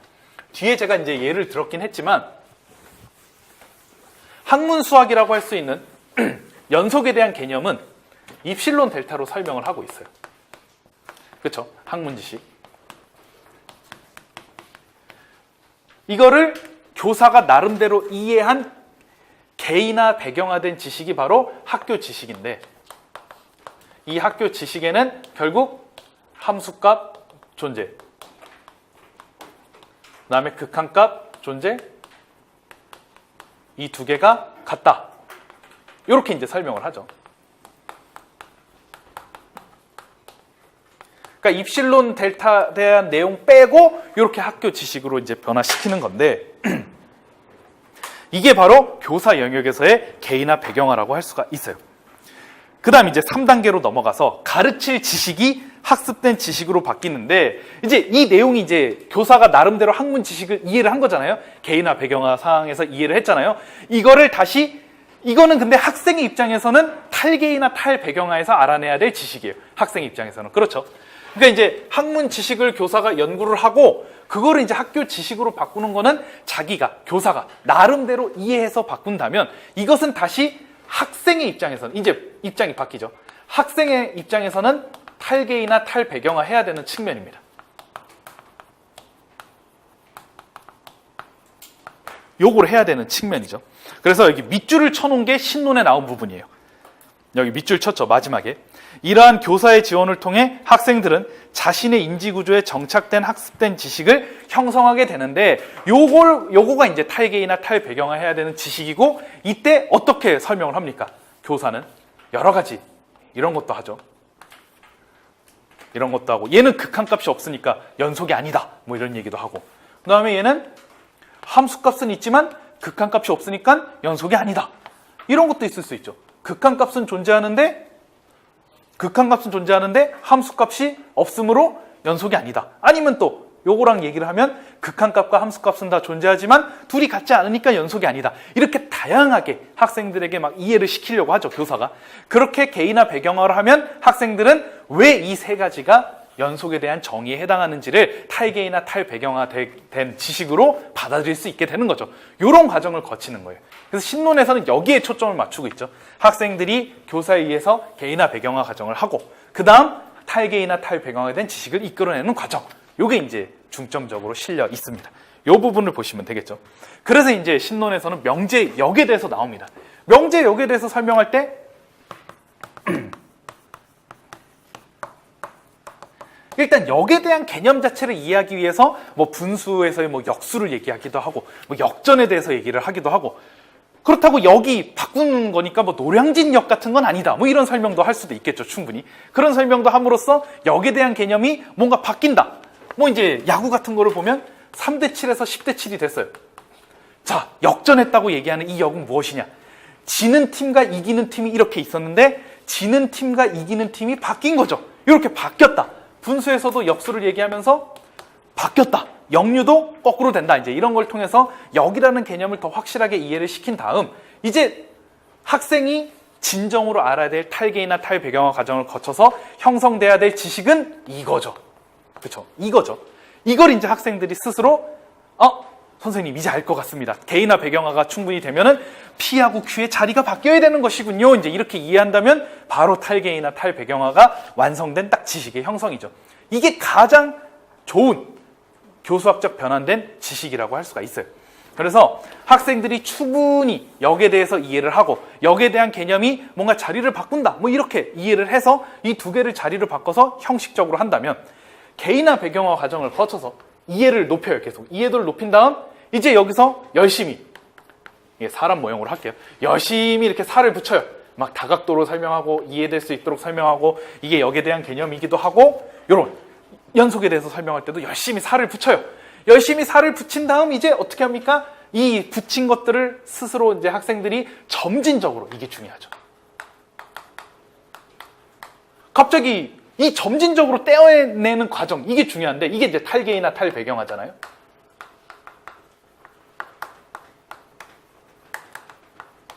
그래서 뼈대만 있는 수학적 지식을 형성해야 돼. 결국 목적은 이겁니다. 자, 여기서 이제 열심히 개이나 배경화 과정을 거쳐서 이렇게 가는데 이렇게 바로 가면 형식적 고착이죠. 이게 없이. 바로 이게 형식적 고착이고 아니 그러면 왜 이렇게 시간 낭비하게 이렇게 갔다가 이렇게 갑니까? 할 수 있겠지만 당연히 그건 이해를 돕기 위해서 당연히 여러분들이 해야 되는 거예요. 학생들에게 지도할 때. 자, 이게 점진적으로 일어나야 되는데 그렇게 되지 않고 지금 이 과정도 점진적으로 하려고 하다가 발생할 수 있는 상황입니다. 그러면은 이제 좀 이해도 어려울 수 있고 학생들은 까다로울 수 있죠. 막 내가 이걸 이해하려고 막 열심히 다각도로 생각해야 되고 그럴 때 교사는 더 이상 인내하지 못하고 직접적인 발문으로 간다든가 사소한 행동을 보고 사실 알고 있을 겁니다. 과대평가했다는 거 알고 있을 텐데 그냥 어쩔 수 없이 그냥 과대평가하고 끝낼 수도 있죠. 이런 경우 극단적인 교수학적 현상이 일어나게 되는 거예요. 그래서 점진적으로 탈개이나 탈배경화 과정을 잘 거칠 수 있도록 도와주는 게 이게 진짜 교수학적 상황에서의 올바른 과정이죠. 개이나 배경화도 점진적으로 거쳐야 되고 당연히 이것도 뭐 그냥 순식간에 하는 건 당연히 안 좋겠죠. 충분히 이해할 수 있도록 도와주고 요 과정은 학생에게 맡기는 거잖아요. 학생이 점차적으로 잘 이해할 수 있게끔 교사는 거기에서 이제 안내된 역할만 하는 거죠. 이랬을 때 이제 제대로 된 수학적 지식이 형성되게 되는데 그렇지 않으면 극단적인 교수학적 현상이 발생하게 되죠. 17페이지로 가겠습니다. 그럼 이제 학생은 만약에 탈개이나 탈배경화를 거쳐서 명제역에 대해서도 스스로 수학적인 지식이 형성됐고 연속에 대해서도 형성됐다면 다시 이제 일상적인 상황에서 적용할 수 있겠죠. 그럼 이제 그것이 학생 영역에서의 개이나 배경화인데 이 부분은 뭐 신론에서는 그렇게 강조하여 나오고 있지 않습니다. 그래서 이제 알아둬야 될 건 이 과정이죠. 개이나 배경화 거쳐서 탈개이나 탈배경화 과정 거쳐서 딱 형식적인 수학적 개념이 형성되는 이 과정이 사실은 교수학적 상황에서 가장 중요한 부분이죠. 그래서 여기 보시면 교사에 의한 지식의 선택과 전달이 있는데 17페이지죠. 학문적 수학 지식 그 자체가 아니라 교수학적 변화를 통해 얻어진 치밀하게 계산된 지식입니다. 그냥 단순히 학문 수학을 그냥 바꿔가지고 그냥 이렇게 빠르게 전달한 게 아니라 정말 치밀하게 계산이 된 거예요. 사실 여기서 입실론 델타를 떼기 위해서 얼마나 고생을 했겠어요. 입실론 델타 없이 연속을 설명하려고 하는 건 정말 어려웠겠죠. 그건 정말 많은 연구가 있었을 것이고 치밀한 교수학적 변환의 과정이 있었을 것입니다. 그러면서 이제 얻어진 지식이라고 할 수가 있겠죠.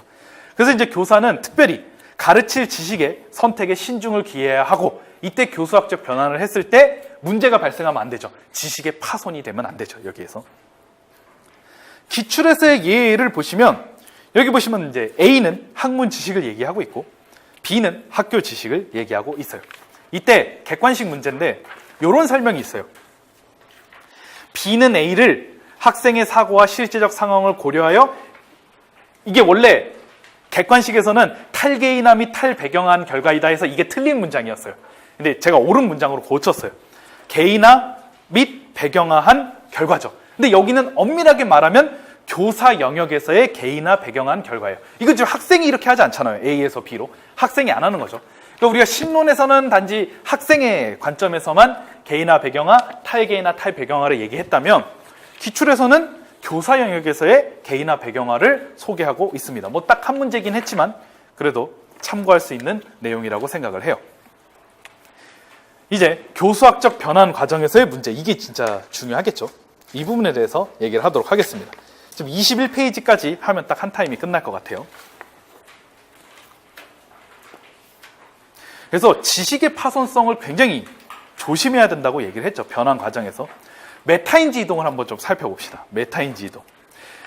학생의 개인화 배경화를 너무 중요하게 생각한 나머지, 이건 이제 신론2에 있는 걸 제가 그대로 적은 거예요. 극단적으로 강조한 결과. 맞아요.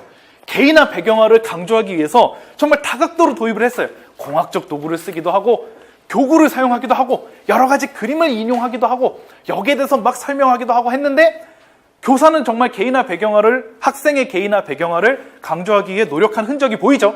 근데 이때 학생은 살짝 쏠릴 수 있습니다. 갑자기 야구 얘기를 하다가, 제가 오늘 또 야구 경기를 보니까, 또 우리가 이제 두산 지도서를 쓰니까 두산이 지금 1등이에요. 훌륭하죠. 그래서 의리를 지켜야 되겠죠. 두산을 또 응원을 한다면 굉장히 기분이 좋겠죠. 뭐 이런 식으로 막 이렇게 빠져간다. 그러면 교수학적 보조 수단에 이렇게 이동을 한 것이다 라고 할 수가 있습니다. 그 문제가 되는 거죠. 하지만 교사의 의도와 목적은 분명 개인화 배경화를 강조한 것이라고 할 수가 있죠. 하지만 이제 그게 이제 극단적으로 강조를 하게 되면서 교사가 결국은 이거를 어느 정도 수준에서 끊어야 되는데 그냥 그렇게 하지 못하고 학생들이 결국 인지가 이동되는 그런 상황까지 간 게 바로 메타인지 이동이 되는 것입니다. 교사는 뭐 분명 개인화 배경화 과정을 하려고 이제 그거를 굉장히 노력했고 강조를 한 건 맞지만 결국 학생이 인지가 이동을 한 거예요. 형식적 고착, 개인화 배경화 과정을 거치지 않고 요거예요. 그냥 딱 여기서 그냥 바로 가는 겁니다. 그러니까 개인화 배경화 과정을 간과했다, 소홀히 했다, 뭐 이런 표현이 맞다고 할 수가 있겠죠. 그 다음 토파지 효과. 토파지 효과를 보시면 이렇게 설명이 되어 있어요. 한번 읽어볼게요. 교사가 학생이 자신이 학습한 지식을 스스로 탈개인화 탈배경화 할 수 없을 것 같은 마음에 학생의 탈개인화 탈배경화의 중간 과정을 생략해도 되는 것으로 과소평가하고 결과에 도달하도록 도움으로써 나타나는 현상. 그렇게 설명이 되어 있어요. 제가 또 이 설명을 보고 딱 이제 마음에 어떤 이제 응어리가 있었어요. 왜냐하면 신론에서는 뭐라고 나와 있습니까? 토파지 효과를 탈개인화 탈배경화를 강조한다 이렇게 나와 있는데 이게 강조를 한 것이 국어학적까지 들어갈 필요는 없지만 언어학적으로 맞는 것인가? 왜냐하면 메타인지 이동에서 있는 개인화 배경화 과정을 강조했다라고 하는 것은 정말 이거를 개인화 배경화를 집중한 겁니다. 그렇죠? 맞죠? 그러니까 이제 강조라는 용어를 썼을 때 마음이 편안해요. 맞아요. 강조를 했는데 이제 그게 보조 수단으로 이동한 것 뿐이죠. 근데 탈개인화 탈배경화 과정이 강조를 한 것이라고 한다면 딱 생각을 했을 때 점진적으로 학생이 이 지식을 익힐 수 있게끔 시간을 들여서 이해할 수 있게끔 교사가 적절한 안내를 하고 이랬을 때 이걸 강조했다라는 표현을 쓰는 게 딱 맞는 것 같은데 근데 그게 사실은 토파지 효과는 그게 아니거든요. 직접적인 발문으로 인하여 탈개인화 탈배경화 과정을 학생들이 거칠 수 있는 시간을 없애버리고 학습할 환경을 제거한 것이죠. 그렇게 생각했을 때 이걸 강조라고 하는 게 옳은 표현인가? 그래서 이제 생각을 많이 했는데 여기 설명이 이걸로 보시면 이걸로 바꿔서 적으시면 될 것 같아요. 그래서 토파지 효과를 설명할 때 탈개인화 탈배경화를 강조했다. 그냥 이렇게 하면은 조금 애매한 것 같고 잘 나와 있잖아요. 여기 탈개인화 탈배경화의 중간 과정을 생략해도 되는 것으로 과소평가하고 아주 뭐 딱 들어맞는 토파지 효과에 딱 들어맞는 설명이죠. 이걸로 바꿔주시면 좀 더 그 서술에 도움이 되겠죠. 예를 들어 뭐 토파지 효과에 대한 의미를 간단하게 설명하고 그 다음에 그걸 수업 뭐 상황과 연결지어 설명하시오 이렇게 하면 딱 좋겠죠. 생략해도 되는 것으로 과소평가. 그러니까 이게 점진적으로 가야 되는데 갑자기 이제 롤러코스터 같이 그냥 지식이 형성이 돼버린. 그럼 탈개인화 탈배경화 과정은 결국 과정 자체가 간과되게 된 것이라고 얘기할 수 있겠죠. 과정이. 그래서 이제 과소평가하고 결과에 도달하도록 도움으로써 나타나는 현상. 그래서 이제 학생의 수학적 지식을 점진적으로 형성하는 데 있어서 사실은 도움을 못 준 겁니다. 토파지 효과는. 그걸로 정확하게 이해하시면 되겠죠. 그 다음에 조르단 효과. 학생의 우연하고 사소한 반응을 마치 어떤 수학적 지식을 이해한 것으로 취급하여 과대평가한.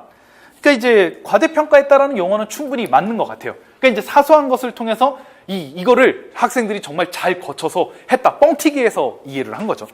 갑자기 뭐 우리 갈통 보드 보시면 이거 기출에 나온 거잖아요. 그냥 공 심심해서 떨어뜨려서 공이 이렇게 했어요. 아니 너희들은 정규분포를 알았다. 대단하다. 이렇게 하면 뭔 소리입니까? 학생이 오히려 그런 질문을 할 수도 있겠죠. 과대평가한 거예요. 그냥 단순히 가운데가 좀 더 많을 것 같고 사이드는 적을 것 같다라는 그런 반응을 보였는데 이제 교사가 지쳤어요. 막 열심히 이해를 시켰는데 와 힘들어. 도대체 어떻게 해야 이해를 할까?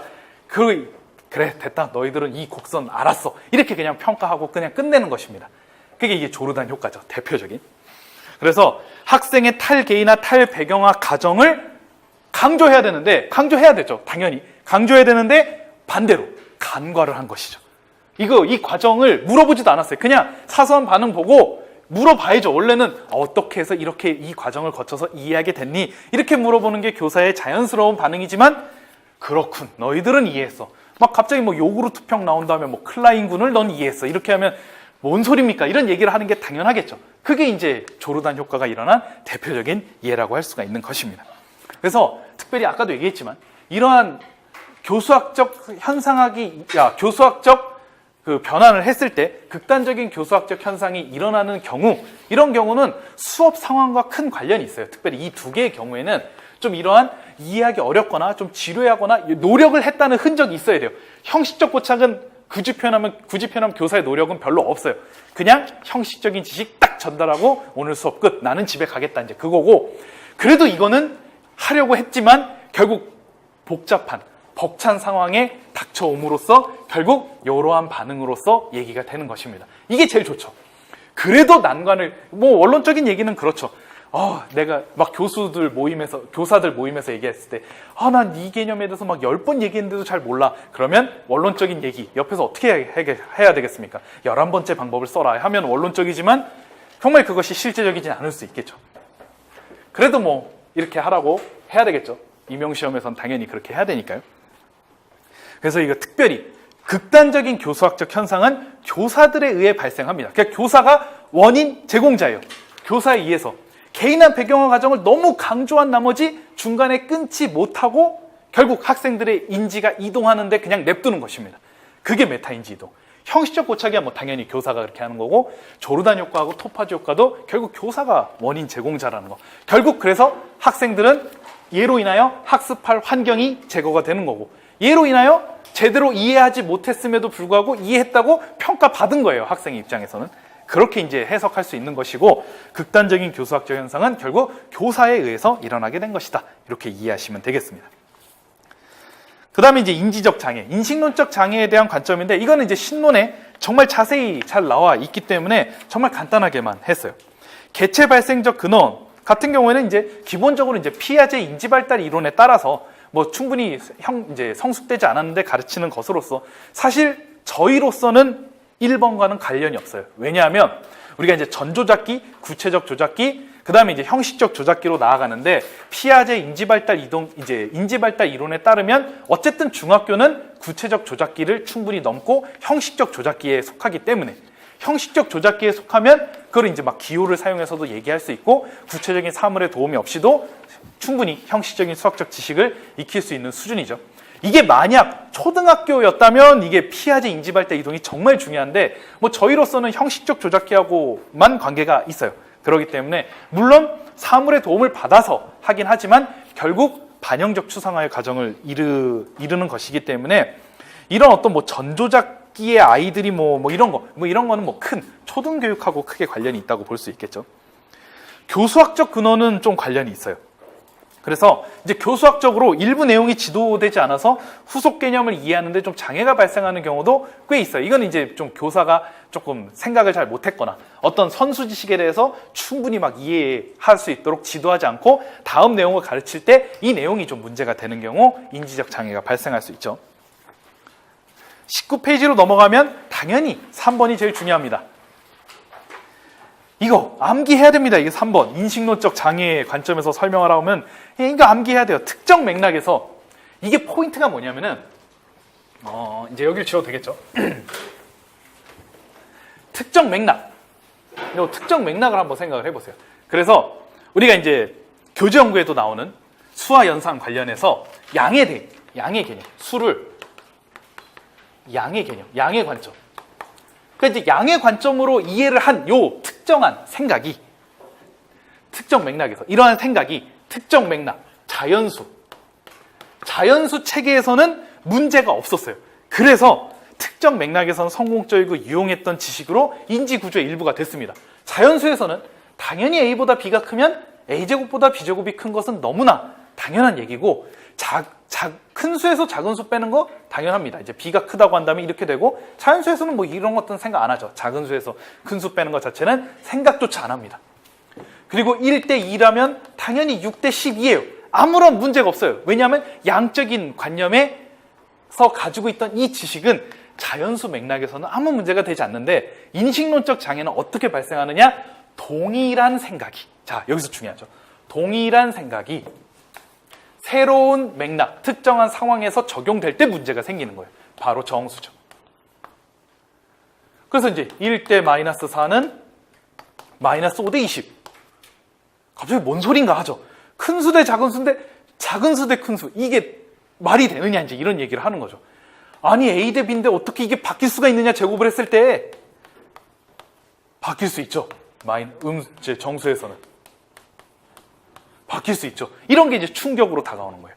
같은 생각이 다른 상황에서 적용될 때 문제가 되는 거예요. 그래서 인식론적 장애는 어떤 단순한 오개념을 넘어선다고 보시면 돼요. 그냥 단순히 어떤 거 몰라서 틀렸다. 이걸 넘어서서 내가 가지고 있던 어떤 생각이 특정한 상황에서 문제가 되지 않다가 새로운 상황이나 넓어진 문맥에서는 문제가 되는 상황이에요. 그래서 이제 우리가 교재연구에 나오는 접선의 개념도 마찬가지지 않습니까? 접선을 맨 처음에 중학교에서는 원에서 다루잖아요. 그래서 한 점에서 만나는 직선 이렇게 해요. 이렇게 얘기하죠. 자, 이게 분명히 서술할 때 제시가 돼야 돼요. 왜냐면 이렇게 생각한 게 이거죠. 이렇게 생각한 게 특정한 맥락, 원에서는 문제가 되지 않았어요. 그래서 문제가 되지 않으니까 어떻게 돼요?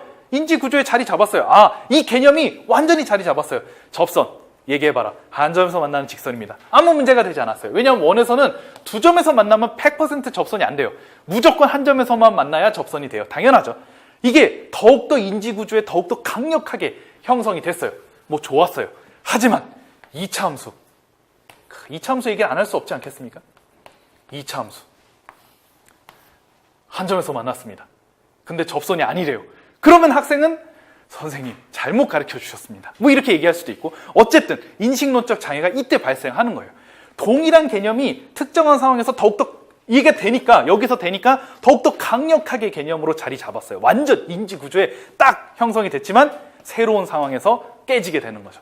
그러니까 이제 인식론적 장애 서술할 때는 단순히 그냥 뭐 원에서는 잘 됐다가 2차 함수에서는 안 됐다 그냥 이렇게 설명하면 좀 설명이 부족하다고 평가를 받을 수 있고 방금 제가 얘기했던 대로 그러니까 어떤 동일한 개념이 특정한 상황에서 잘 되니까 더 강력하게 인지구조에 자리 잡았지만 이때 문제가 됨으로써 인식론적 장애를 경험하게 됐다. 이렇게 서술하는 게 깔끔하다고 할 수가 있겠죠. 이게 이제 중요한 것입니다.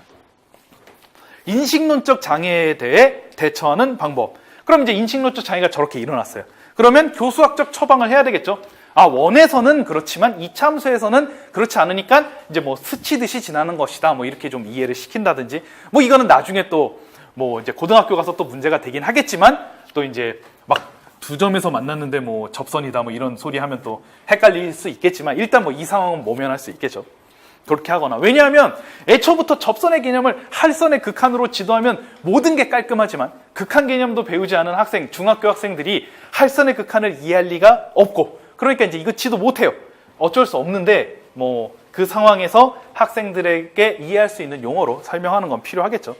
두 번째, 학생들에게 장애가 발생하지 않도록 사전에 대처하는 방법. 이것도 있을 수 있어요. 그러니까 애초부터 원과 한 점에서 만나는 직선도 하면서 뭐 스친다라는 것도 좀 여기다 가미돼서 한다면 2차 함수까지는 좀 커버할 수 있겠죠. 이렇게 아예 미리 좀 예방주사를 놓는 방법도 있어요. 그러니까 병이 걸렸을 때 치료하는 방법도 있고 그 다음에 아예 예방주사를 놓는 방법. 요 크게 이제 두 가지 방법이 있을 수 있겠죠. 네, 이렇게 얘기할 수 있겠습니다. 그 다음에 이제 수학적 의사소통. 네, 의사소통까지 얘기하면 되겠죠. 우리가 이제 수학과 교육과정의 교수학습 방법에서는 사실 수학교과 역량 6가지에 초점을 맞추고 있습니다. 그래서 이제 핵심 역량이라고 할 수 있는 이제 추가됐죠. 정보 처리라든가 창의 융합이라든가 태도 및 실천 추가해서 6가지가 됐는데 거기에 그것만 있는 게 아니라 의미 있는 발문에 대해서도 유의사항이 있어요. 그래서 특별히 근데 이 발문에 대해서는 이제 교수학습 방법을 강조하지 않는 게 우리가 이제 폴리아가 발문에 대해서도 중요한 걸 얘기를 했고 문제 해결 교육론에서도 충분히 제시가 돼서 그걸로 이제 충분히 커버가 되기 때문에 강조를 하지는 않았지만 이것도 중요하죠. 그래서 이제 상호작용이 활발한 교실 환경, 학생의 능동적 참여. 그래서 인지 발달과 경험을 고려하여 그러니까 학생의 수준을 반영하여 발문을 하고 학생의 반응을 또 의미 있게 처리하는 게 중요한데 이것과 관련된 이론이 바로 호간이 얘기한 3원적 대화 구조라고 할 수가 있어요. 좀 관련된 이론이라고 할 수 있죠. 그래서 이제 교사 질문과 학생 반응과 교사 평가, 즉 IRE로 구성이 돼 있는데 과정은 이렇습니다. 전에 배웠던 내용을 좀 테스트하기 위해서 학생들에게 예측하기 쉬운 단답형 질문을 함으로써 대화를 시작하면 학생 거기에 대해서 대답을 하겠죠. 이런 반응을 보고 교사가 적절하게 이제 평가를 하는 거예요. 아까 이제 의미 있는 발문 2번하고 관련이 있죠. 발문을 하고 그 발문에 대한 학생의 반응을 의미 있게 처리하는 것, 즉 평가하고 교수 현장에서 또 반영할 수도 있겠죠. 그런 부분이라고 할 수가 있습니다. 그래서 이제 이 부분에 대해서는 교사의 발문이 좀 중요한 역할을 한다 이렇게 얘기할 수 있겠죠. 그다음 레시가 얘기한 또 그런 재밌는 것이 있습니다. 수학 교과의 표현 체계인데 우리가 이제 브루너의 이론을 EIS 이론을 생각을 해보면 철저하게 교사에서 학생입니다. 즉 교사가 어떻게 수학적 지식, 학문 지식을 잘 버무려서 학생들에게 지도할 것인가에 초점을 두고 연구를 했어요.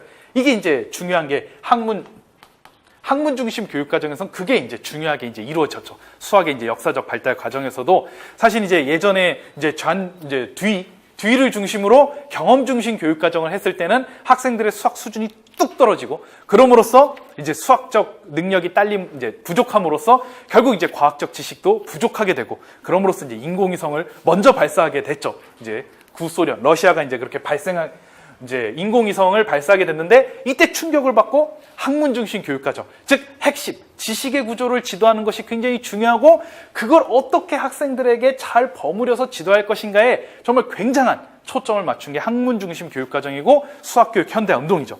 그래서 이제 브루너의 EIS 이론은 상대적으로 봤을 때 양방향 소통을 중요하게 여기진 않고 교사에서 학생 이것만 이제 중요하게 여기고 있고 이 부분에 대해서 비판을 한 거예요. 그래서 양방향이 중요하다. 발문도 중요하고 학생의 반응도 중요하고 이거에 따라서 평가도 하고 요즘은 이제 당연히 양방향을 되게 중요하게 여기고 있죠. 그래서 이제 수학적 의사소통을 강조하고 그래서 이제 이번 시험에서도 사회적 구성주의 관점에서 논술을 하라 이런 문제도 나온 것입니다. 뒤로 넘어가서 20페이지로 가시면 그러니까 이제 이런 EIS 이론은 근데 그 시대적 상황이 어쩔 수 없이 반영이 됐어요. 빠르게 학생의 반응을 생각하기는 어려운 시기였어요. 왜냐하면 지금까지 그 경험 중심 교육 과정에 의해서 깨진 그런 교육을 빠르게 세우고 핵심적인 개념들 미적분 이런 거 빨리 전달해야 되잖아요. 그래서 이제 과학기술도 따라잡고 그래야 되니까 이쪽 측면에 철저하게 초점을 뒀고 그게 바탕이 된 이론이 바로 EIS 이론이죠. 그러니까 잘 전달하기 위한 것만을 목적으로 둔 거예요. 활동적 표현, 영상적 표현, 그다음 상징적 표현. 요거를 이제 비판할 수도 있겠죠, 충분히. 그래서 교사가 학생에게 지식을 잘 전달하는 측면에만 초점을 두고 있기 때문에 이런 측면에서 비판한 사람도 있었습니다. 그다음 이제 마지막으로 수학적 언어가 중요하겠죠.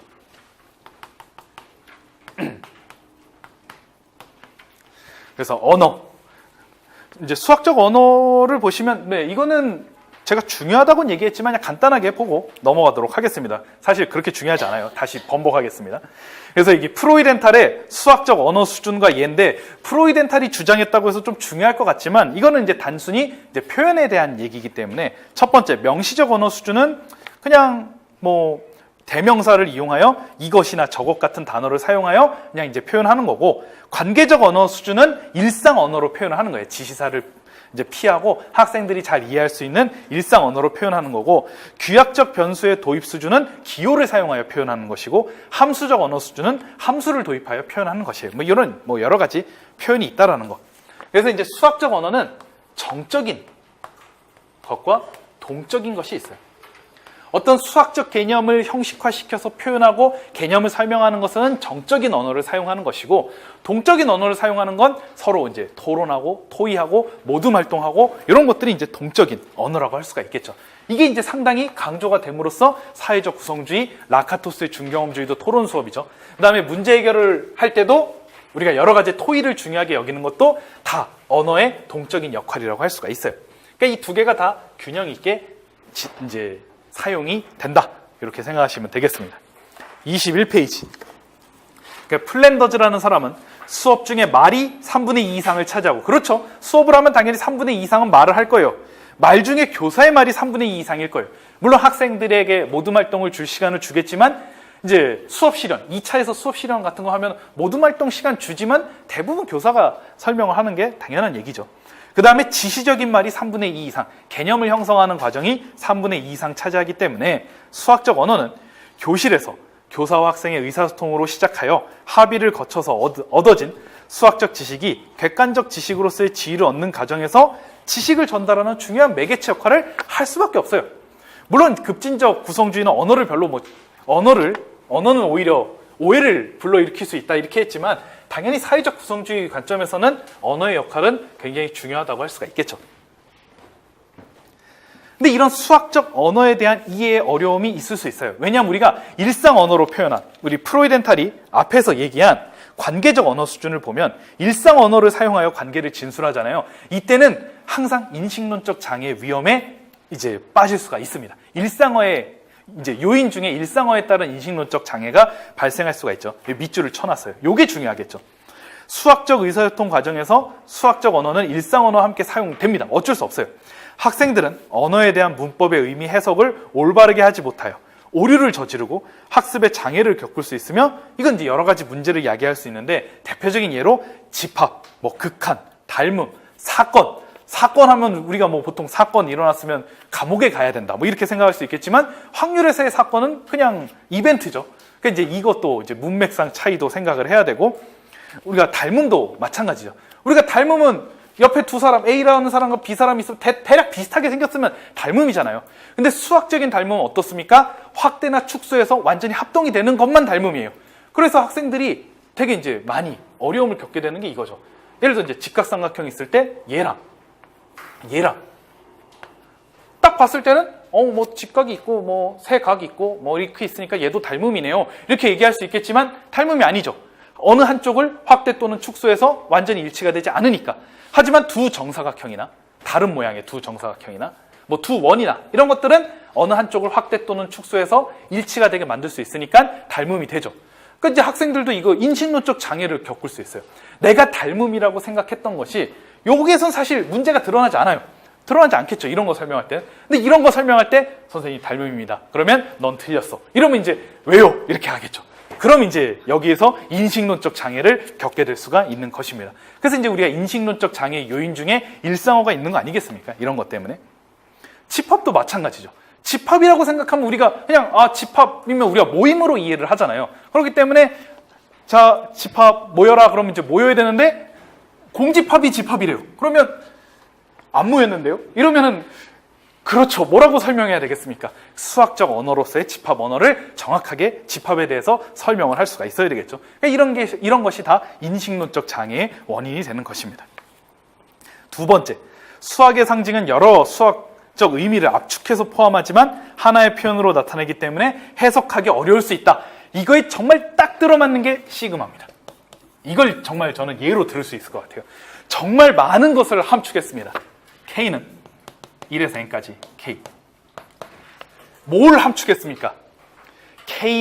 요 K랑 이 K랑 같았을 때 1부터 시작해서 n까지 자연수 하나씩 순서대로 다 나열한 다음에 이거를 더하기로 표현한 것이 다를 이런 기호 하나로 표현했습니다. 그러니까 학생들이 수학을 포기하는 거예요. 이렇게 하니까. 이걸로 하니까 그렇죠. 왜냐면 지금 방금 말한 게 3줄 정도 돼요. 이거를 이렇게 함축적으로 표현하니까 굉장히 어려울 수 있죠. 그러니까 수학적 기호는 좀 이런 특성들을 가지고 있어요. 그리고 문자에서의 변수 개념도 마찬가지죠. 정적인 개념과 동적인 개념이 있으니까 어디서 어떻게 문자 변수를 사용하는지도 굉장히 어려울 수가 있겠죠. 이것이 방정식에서 사용하여 자리지기의 역할을 하는 건지, 항등식인지, 도형의 점을 나타내는 뭐 닭가 이름으로 사용되는 것인지, 아니면 종속변수, 독립변수, 뭐 변하는 대상으로 사용하는 것인지, 이걸 이제 정확하게 다 교사가 지도할 필요가 있죠. 이런 것들을. 그래서 이제 수학적 언어가 그래서 일상 언어에 비해서 어렵기 때문에 이제 수학적 언어를 일상 언어로 표현해 보려고 하지만, 그것과 관련된 게 프로이덴탈이 말하는 관계적 언어 수준이죠. 이거와 관련이 있는데 여기에서 인식론적 장애의 원인이 충분히 될 수 있기 때문에 조심해야 된다. 뭐 이런 측면을 얘기하고 있습니다. 네, 여기까지 이제 첫 번째 타임이고요. 좀 많이 했네요. 또 충분히 쉬었다가 두 번째 타임 얘기하도록 하겠습니다.